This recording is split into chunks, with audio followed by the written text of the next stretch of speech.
No, I'm still reading the walls up here. Cool. Let's continue reading. I want to know everything that happens in history. Let's keep Okay, going. you do that. You keep reading the I'm walls. becoming a Time Lord. Let's keep going. I want my TARDIS. Yeah, and you can get your tight ass out of here. Yeah, I'm still reading. I need to learn about the entire history of the world. Yeah, well, you don't know what you're looking at half the time, so you know Why not? Doesn't it make sense? I'm reading the damn thing. Or is this. it a story I haven't heard before? Yeah, but there's loads of stories you haven't heard before. You only know like some of them.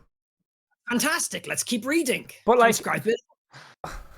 but like the thing is, if you Should read it, publish it under the name Aesop. Aesop's Fables. It'd be fantastic. yeah, but like if you think about it logically here, right? If you don't really recognize the story, what's it gonna like? Oh, this king or this person, because there's no names with them. It's not saying like Mary. Tiberian, how would you ever read a new book if you like how would you get to experience a new book if you never read a new story?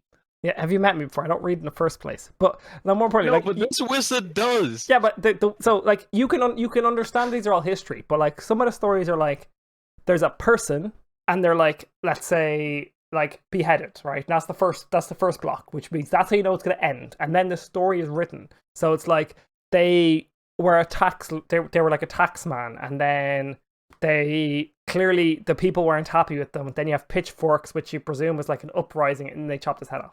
Like that's some of the stories. Some like there's no context to these stories. Well, if you keep reading long enough, you might find an interesting one.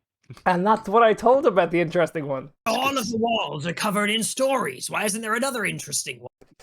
Because I don't Are they have a just shit? fucking history written on everything on this half of the fucking map. So Vulcan, how's your game with the gameplay going? Right. Okay, here's how this is gonna happen. I'm gonna take a 10-minute break so I can write you a fucking story, which is gonna be pulled straight out of my rectum while the gnome's looking for dead ends, the fucking dwarf doing his own thing, and Robin's just going, "Can we please go to the fucking pillar room with the statues?" You haven't made her very frightening, therefore we don't follow her. So you're all just dicking about, walking around, not listening to Robin give out over and over again. It's like, let's go, let's move through this, let's escape, let's find the way through this.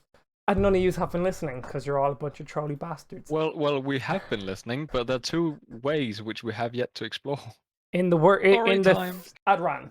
So you're going through these walls, and you see this symbol of an island, and it's vaguely familiar. It looks like Inishmal, which the port city of Inishmal is where you were, which was also the name of the island. Why they call the capital, or the only real city in the island, the name of the island, is explained somewhat in this story. So, this story, from what you can see and what you believe and what you know and whatever the hell you want to state, is why and how it was colonized.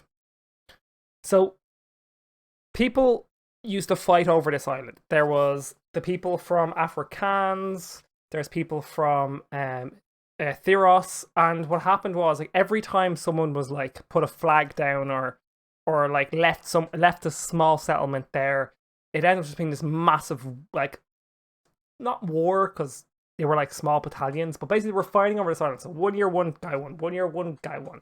And the story kind of tells of who won which fight and where. And this stretches over 7 walls, by the way. It's quite long, quite hint, hint, nudge, nudge. It's quite an in-depth story and descriptive of how, like, oh, this guy, they won this time because they had archers and because they invented ways to use like ranged weapons. And the next time they fought, the Theros had bigger, like, longbows. And then the next time, Afrikaans brought cannons, and then the next time, Inishmal brought like trebuchets, and it kind of just came to escalate up.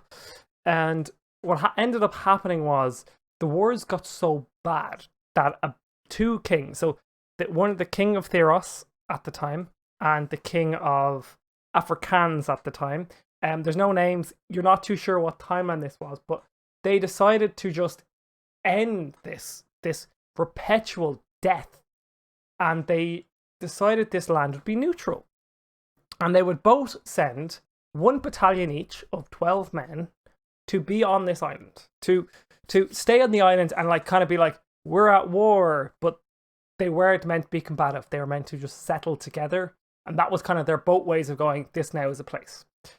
And then what happened was a ship would come along and like it would dock, and it would stay for a week before it could move on because of a bad storm. And then next time there was a bad storm, 2 ships came along. And then so on and so forth, and more ships came along. And eventually the battalions, the one from Theros and the ones from Afrikaans, decided that it would be really smart to build a little fort. And it ended up being this thing of I'll build a house, you build a house. And it was kind of like, and they started bringing, like, when some of the boats crashed over or stayed here because of the storms, they brought women and children. And some of the people decided, you know, we should stay here. And when the supplies came along, some of them had like family, and they decided this place is beautiful, and they set up little settlements, and it kind of grew from that sort of like perpetual of like, it's peaceful here. And then there's this massive war that goes out between Afrikaans and Theros, like across the sea, with hundreds of boats on both sides, and like land raiding and this and that. And then when that war kind of came to a close, they signed off the agreements in Inishmal, which as you know and everyone knows, is like it's the peace. It's a neutral island. It's its own sovereign nation now, and it seems to be because of the big war between Theros and Afrikaans. They were meant to continue fighting over this island, but everyone who came there kind of just like settled and decided, you know what, we're not going to make this into a thing. We're going to just accept it. That's this beautiful island, and we're going to like treat it properly and respect this island. And all the treaties then from that major war were signed on the island. And then there's another story about it, like a small war between like 2 tribal nations in Afrikaans, and the peace treaty was signed in Inishmal. And then you have another war between 2 major cities, or it seems to be cities in Theros, and those were signed off. The peace treaty was signed in Ishmael. It's like the peace ground where everyone just accepts. You come here, you settle your agreements, you sign it off, and you go your ways separately. And that's kind of what the story of Inishmal is. That is like this breathing ground over war. Hieroglyphics on the wall. Yeah, you got all that from hieroglyphics, and Tibs pulling it out of his ass in less than 5 minutes. An impressive ass pulling. Thank you. It's a pretty good hieroglyphics as well. Yeah, and you get all because you know roughly what the story is. You could piece a lot of that together.